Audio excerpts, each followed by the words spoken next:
पंढरपूर येथील समाजसेवक संजय बाबा ननवरे यांनी अहिल्या पुलावरील झालेल्या खड्ड्याबाबत निवेदन देऊन हे रस्ते तात्काळ दुरुस्त करून घ्यावे अशी मागणी केली होती। दरम्यान 24 तासाच्या आत प्रशासन कामाला लागले असून अहिल्या पुलावर पॅचवर्कच्या कामास सुरुवात झाली आहे।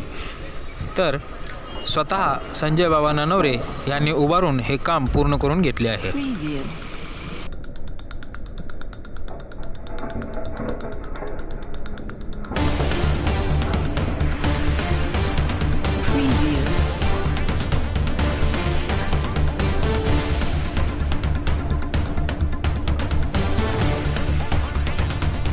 Preview.